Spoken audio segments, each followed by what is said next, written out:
Chapter 21 of the Wonderful Adventures of Phra The Phoenician by Edwin Lester Arnold. This recording is in the public domain. "Now look you here, sir," the old philosopher began, taking me by a tassel on my satin doublet and working himself up until his eyes shone with pleasure as he unfolded his mad visions to me. "Look you here, sir. This bare and dingy dungeon that you rightly frown at is a cell more pregnant with ingenuity than ever was the forge of the lame smith of Lemnos, Vulcan. Vulcan never had such teeming fancies as I have harboured in my head for 20 years. Vulcan never coaxed into being such a lovely monster as I have hidden yonder. I tell you, young man," gasped the old fellow, perspiring with enthusiasm, "Prometheus was a tawdry charlatan, his service to mankind, compared with what I will be. He gave us fire, crude, rough, unruly fire. Unstable, dangerous, a bare, naked gift, spoilt even in the giving by incompleteness. But I, sir, I have tamed what the bold son of Clymene only touched. Aye, by the blessed gods, I think I have tamed it. Fire and water, I have wed them at yon black altar. Deadly foes, though some do call them, I have made them work together, the one with the other. Oh, sir, such servants were never yet enlisted by our kind since the great day of Cyclops. And to think those feeble, shaking hands, whose poor sinews stand from the wasted flesh like ivy strands about a winter tree, have done it. And this poor head has thought it, persistent and at last successful, through bitter months of toil and anguished disappointment." "But, sir," I said gently, as the old man checked his incoherent speech for breath, "this monster, sir, this lovely monster, what is it?" "Ah, I was forgetting you did not know. Look, then, and though you had been unfamous all your other life, this moment of precedent knowledge above your fellows shall make you for ever famous." And the old man, like a devotee walking to a shrine, like a lover with a hushed breath and brightly kindling eye, stealing to his mistress's hiding place, led me up to a cavernous recess near the forge, and there lay hands upon a rent and tattered drapery of rough sailcloth, stained and old, and, making a gesture of silence, pulled it back. In the dim, weird enchantment of that place I had been prepared for anything. It was a knightly fashion of the times to be credulous, and that black cobweb den, that mad philosopher so eloquently raving, and all the late circumstance of my arrival fitted me to look for wonders. I had followed him across the grimy floor, pitted with grey pools of furnace water, through the reek and twining strands of smoke that filled that nether hall, and lastly, when he laid a finger to his lip, and so reverent and awful drew back that ancient tattered screen, I frowned a little, stepping back a pace, and drew my ready sword 6 inches from its scabbard, and watched expectant to see some hideous, horrid, living form chained there, some foul offspring of darkness and accursed ingenuity, some hateful spawn of wizard art and black mother night, some squat, foul, misshapen Caliban, some loathsome thing, I scarce knew what, but strong and sullen and monstrous for certain, and instead the screen ran rattling back, and there before me, in a neat swept space, and on a platform of oaken planks, glossy in new forged metal, shiny with untarnished filings, gleaming in the pride of burnished brass and rivets, high, bulby, complicated, a maze of pistons and levers and wheels, was a great machine. Somehow, as I saw that ponderous monster, so full of cunning although so lifeless, a tremor of wondering appreciation ran through my mind. That soulless body fascinated me with a prophetic fear and awe which at another time and in another place I should have laughed at. I put back my sword, smiling to think it had been so nearly drawn, but yet stood expectant, half wondering, half hoping I knew not what, and gazing raptly on that mighty iron carcass perched there like some black incubus, almost fancying all the love and fear and hope that had gone to fashion its steel limbs or iron sinews might indeed have filled it with a soul that should, as I looked, become articulate and manifest beneath my eyes. Half hoping, in my ignorance, that indeed the quintessence of human labour, here consummate, might have got on all that plastic, dull material, some wondrous firstling spirit of a new estate, some link between the worlds of substance and of shadow, and if it so fascinated me, that old man to whom it owed its being was even more enthralled. He stood before the shrine with locked hands and bent head, apostrophising the silent work. ' Oh, child of infinitely painful conception !' he muttered. ' Surely, surely, you cannot disappoint me now. Near 20 years have I given to you, 20 years of toil and sweat and ungrudging hope. Long hot summers have I worked upon you, and dank dull winters, making and unmaking, building and taking down again, contriving, hoping, despairing, living with you day by day, and dreaming of you through nights of fitful slumber. Surely, dear heir of all my hopes, the reward is at hand, the consummation comes. See,' he cried, ' how perfect it is. Here in this great round cylinder is room for fire and water. The fire lies all along in that gully trench that you can note here through this open trap, and those curling pipes take the hot flame up through that void that will be filled with the other element. Now, when water boils, the vapour that comes off from the top is choleric and fiery past conception. This has been known for long, and John Homersham tried to utilise it by letting the vapour on the spread digits of a wheel. Farinelli of Angoulême suffered it to escape behind his engine. Both ways so wasteful that no mortal furnace could keep up power sufficient to be of useful service. But I have bettered these and many others. Nothing is wasted here.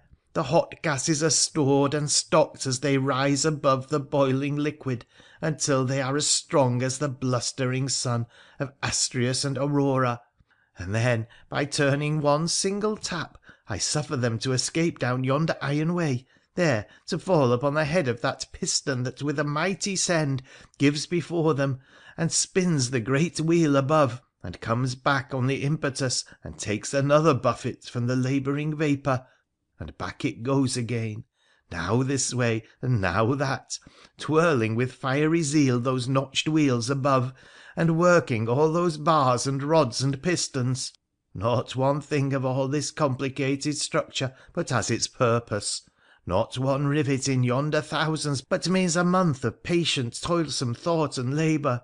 Moreover, because it is so strong and heavy, I have put the whole upon that iron carriage which took me a year to forge, and those solid back wheels are locked with the gear above, and from the axle of that front wheel 2 chains run up and turn upon a cylinder, so that my sweet one can move at such pace as yet I cannot even think of, and guide himself, in brief, is born and consummate.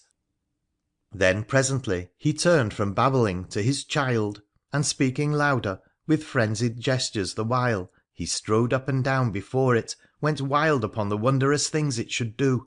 ' It will not fail, I know it. My head is fairly mazed when I forecast all that here with this begins as possible. It shall run, Sir,' he cried, turning rapturously to me, ' and fly, and walk, and haul, and pull, and hew wood, and draw water, and be a giant stronger than 1,000 men, and a craftsman in 100 crafts of such subtlety and gentleness and cunning as no other master craftsman ever was. Down into ages not formed in the void womb of the future, this knowledge I have mastered shall extend, widening as it goes, and men shall no longer strive or suffer. There stands the patient beast on whose broad back another age shall put all its burdens. There is the true winged horse of some other time that shall mock the slow patter of our laggard feet and knit together the most distant corners of the world within its giant stride. Oh, I can see a happy age when base material labour shall be over, and men shall lie about and take their fill of restfulness as they have not done since the gates of Eden were shut upon their ancient fathers back. I do see down the long perspectives of the future, such as yon achieving all things by both sea and shore, ploughing their fields for unborn peoples, and drawing nets, carrying, fetching, far and near, swift, patient, indomitable, ah, and winging glorious argosies, mighty vessels such as no man dares dream of now. Vast noble bodies, inspirited each with such a soul as lies impatient yonder, and those shall plough the green sea waves in scorn of storm and weather, pouring the wealth of far Cathay and Ind into our ready lap, making those things happy necessaries which now none but some few may dare to hope for, bringing the spice the Persian picked this morning to our doors to morrow, bringing the grape and olive unwithered on their stems, bringing the fair Eastern stuff still wet from out their dye vats. Jove, old man, that moves me. I was a merchant once. Your words do stir my blood down to the most stagnant corner of my veins. Bringing pearls from Oman, still speckled with the green sea dew upon them, and sapphires from rugged Ural mines, still smelling of their native mother earth, bringing in swift, tireless keels, Novaya Zemblian furs and costly feathered trophies from the south, bringing Biafra's hoards of ivory and Benin's stores of blood-red gold, bringing gems warm from tepid sands of Arakan and sandal-wood from sea-girt Nicobar, ah, pouring the yellow-scented corn of every fertile flat from Manfalut to ancient Abbasiyah, pouring the Tartars' millet and the Hindus' rice into our hungry western mouths, making those rich who were once poor, and those noble who were only rich, benefiting both great and little, benefiting both near and far. And I shall have done this, I, poor Master Andrew Faulkener, a man so shabby and so seeming mean, no one of worth or quality would walk the same side of the road with him. So spoke that good fanatic, and as he stopped there came a gentle tap upon the door, and a fair face in the sunlight, and there was Mistress Elizabeth, saying with a merry laugh, ' Father, the cloth is laid and the meal is spread, and old Margery bids me add that, if to day's roast is spoiled by waiting, as the last one was, she'll never cook capon for thee again.' And coming down, the maid laid a hand of gentle insistence upon her father's sleeve, and led him sighing and often looking back up the green stone steps, I following close behind. We crossed the sunny courtyard, entering on the farther side the other rambling buttress wing of that ancient pile. Thence we went by clean white flagstoned passages and open oaken doorways to what was once the long servants' dining hall. At the near end of the middle table of well-scrubbed boards, so thick and heavy they might have come from the side of some great ship, a clean white slip-cloth was laid, with high-backed chairs, one at the head for Adam Faulkener, and two on either side for me and her, and lower down again were put, below the great oaken salt-cellar, two other places. By one of these stood Dame Margery, fair Elizabeth's old nurse, an ancient dame in black velvet cap and spotless ruff and linen, with a comely honest old country face above them, wrinkled and coloured like a rosy pippin that has mellowed through the winter on a kitchen cornice shelf. Such was Dame Margery, and while she curtsied low and with folded hands, I bowed as one of my quality might bow in respect to her ancient faithfulness. At the other chair stood their Spanish steward, black Emmanuel Marcena.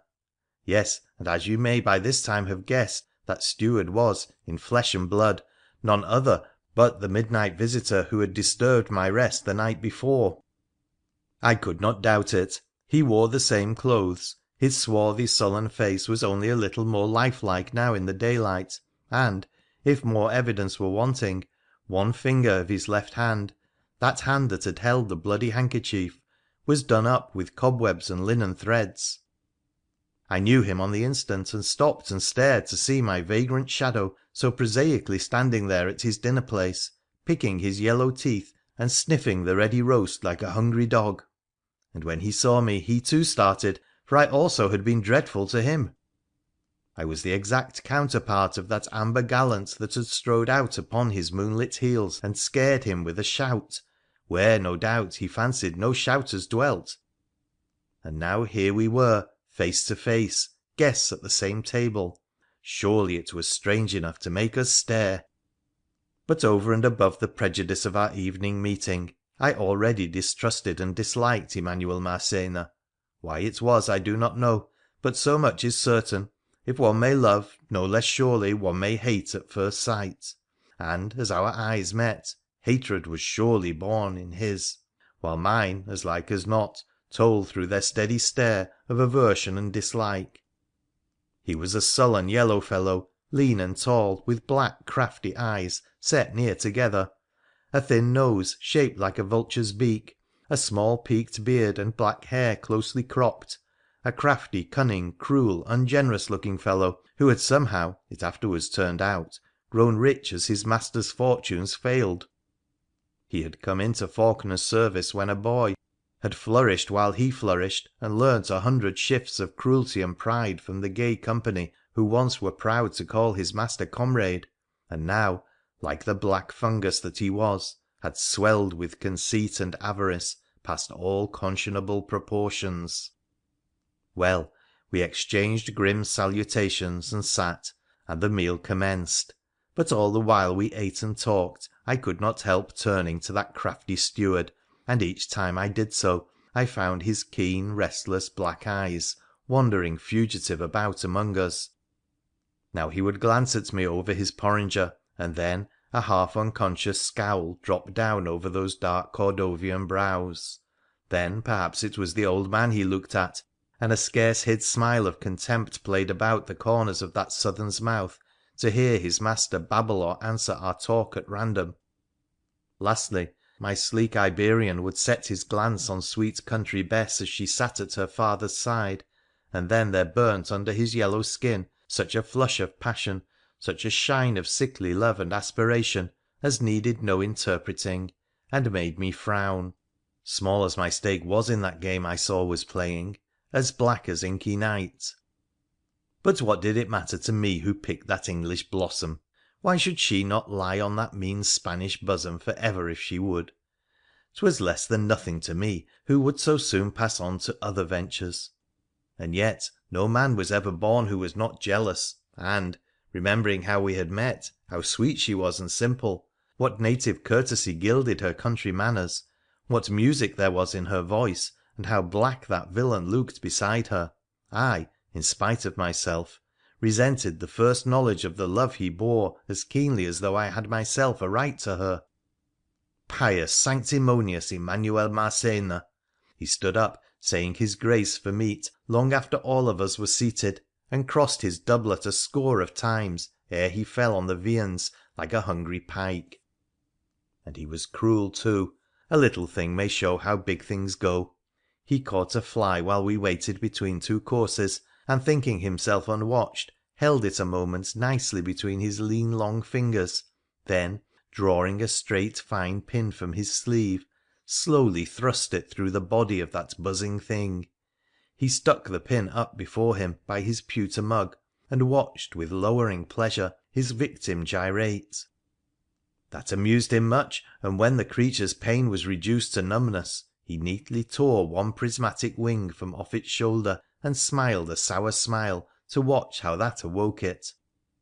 Then presently the other wing was wrenched palpitating from the damp and quivering socket, and the victim spun around under the iron stake that pierced its body, and all this under cover of his dinner mug. Ingenious, light-fingered Emanuel Marcena! Such was the steward of that curious household. Over against him sat the excellent old country dame, whose mind wandered no further than to speculate upon the price of eggs next market day, or how her bleaching linen fared. Above was the wise mad scholar, bent and visionary, and by him, ruddy in her country beauty, that wild hedgerose of his. And as I looked from one to other, and thought of what I was and had been, all seemed strange, unreal, fantastic, and I could only wait with dull patience for what fortune might have next in store. It was a pleasant, peaceful place, that Manor Hall. When we had finished our midday meal and the servitors had gone to their duties, Master Faulkener said a walk in the green fields might do him good. He would go out and take the country air. It was a wise resolve, and he made a show of carrying it through, but he had not crossed the courtyard towards the sunny meadows when he got a sniff of his own smouldering furnace fires. That was too much for him. The scholar's rustic resolution melted, and glancing fugitively behind, we saw him presently steal away towards his cellar, and then drop down the stairs and bar the door. And soon the curling smoke and dancing sparks told that wondrous thing of his was growing once again. Thus I and the maid were left alone, and for a little space we stood silent by the diamond latticed window, scarce knowing what to say, I looking down upon that virgin bosom so smoothly heaving under its veil of country lawn, she thinking I know not what, but pulling a leaf or two to pieces from her window vine. And so we stood for a time, until the lady broke the silence by asking if I would wish to see the house and gardens with her. It was a good suggestion, and a comely guide, so we set out at once. She led me first back through her garden again, naming every flower and bush by country names as we went along, and this brought us to the empty house front, which we entered. She took me from room to room and dusty corridor to corridor, chatting and laughing all the way, talking of great kinsmen and noble fickle guests who once had called her father friend, all with such a light, contented heart it sounded more like fairy story than stern material fact. Then that tripping guide showed me the one door I had not found, which led through into the rearward house. Here again I told her of how I had hunted in vain for such a passage, and she laughed until those ancient corridors resounded to her glee. The door admitted to another region, which we entered, and soon Elizabeth had led on down a dusty flight of twilight wooden stairs until a portal, studded with iron, barred our way. At this, putting a finger to her mouth in mysterious manner, the damsel asked if I dared enter, to which my answer was that, with sword in hand and her to watch, I would not hesitate to prise the gates of hell. So we pulled the heavy sullen bolts, and the door turned slowly on its hinges. There before us was displayed a long dusty corridor, lit by high narrow cobwebbed lattice windows down one side, and dim with moss and stain of wind and weather. From end to end of that soundless vestibule were stacked and piled and hung such mighty stores of various lumber, rare, curious, dreadful, as never surely were brought together before. It was Andrew Faulkener's museum room, the place where he put by all the strange shreds of life and death he collected when the scholar's fervour was upon him, and now, as his sweet daughter laid one finger on my arm and softly bid me listen, directly down below and under us we heard him hammering at his forge. ' Oh, sir,' began that maid, whispering in my ear and sweeping her expressive arm round in the direction of those mounds and shelves, ' did ever child have such a father?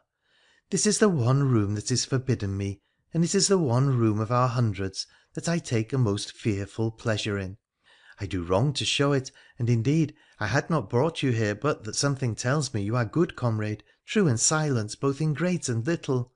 Therefore step lightly and speak small. There is nothing in all the world that stirs my father's choler but this, to hear a vagrant foot overhead among his treasures.' Softly, therefore, as any midnight thieves, we trod the dust-carpeted floor, and now here, now there, the damsel led me. Now it was at one oriel recess, where stood a black oak table and open chests piled with vellum books, all clasped and bound with golden iron, that we paused, and I opened some of those great tomes and read, in Norman Latin or old Frankish French, the misty record of those things long ago that once had been so new to me. I spelt out how the monkish scribe was stumbling through a passage of that diary that I had seen Caesar write, saw him repeat as visionary and incredible in quaint and crabbed cloister scrawl the story of the Saxon coming, and how King Harold died. I turned to another book, a little newer, and read, mid gorgeous uncials, the story of that remote fight above Crecy, when good King Edward with a scanty band of liegemen was matched against 200,000 French about the Ville of Crecy, and by the grace of God withstood them upon an August day. and I could have read on and on without stop or pause down those musty memory rousing pages, but for the gentle interrupter at my side, who laughed to see me so engrossed, and shut the covers to, little knowing of the thoughts that I was thinking, and took me on again.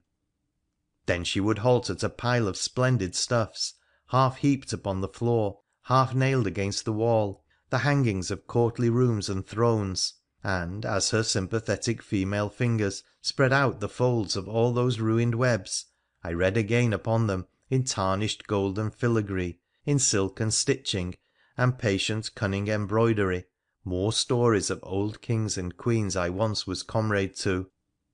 On again to piles and racks of weapons, of every age and time, all these I knew, and poised the javelin some Saxon hand had borne in war, and shook, like a dry reed, the long Norman spear, and whirled a rusty pirate's scimitar above my head until it hummed again an old forgotten tune of blood and lust and pillage, and, with a stifled shriek, the frightened girl cowered from me.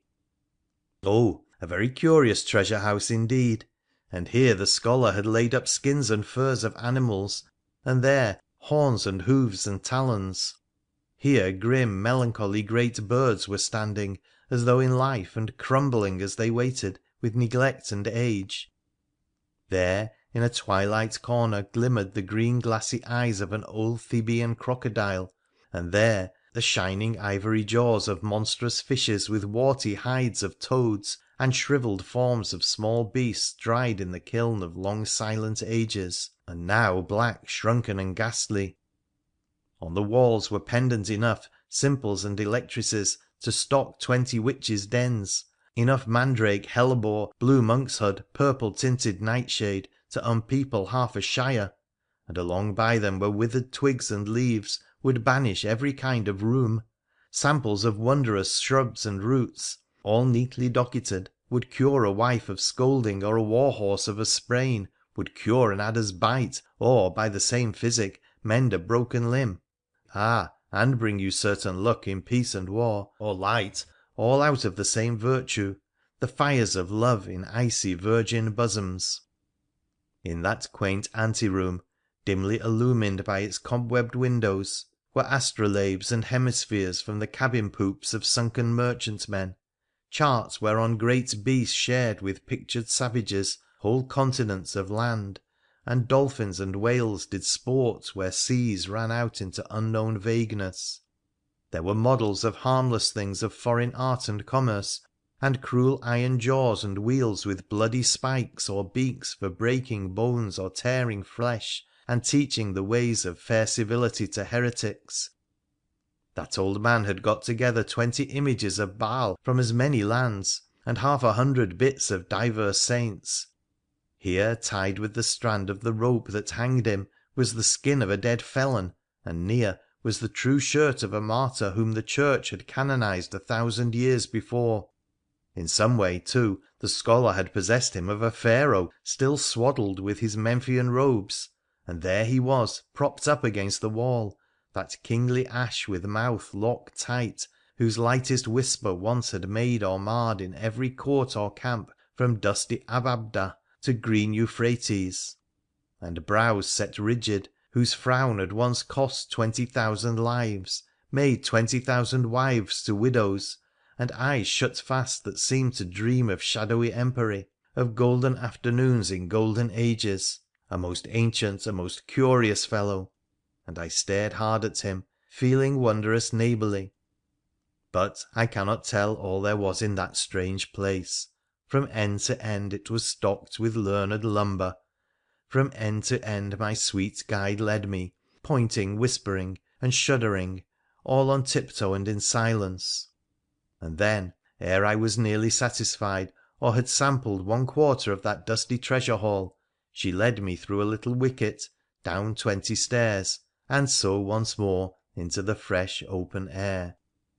' There, Sir,' she said, ' now have I laid bare my father's riches to you. Is it not a wonderful corridor? Oh, what a full place the world must be if one man can gather so much strange of it.' I told her that indeed it was, and had been full, right back into the illimitable of those hopes and fancies to which all yonder shreds did hint of, and thus talking, I, of infinite experience, watching the sweet wonder and vague speculation dawning in those unruffled child eyes of hers, we sauntered about the gardens and pleasant paths, and spent a sunny afternoon in her ambient fields. CHAPTER 22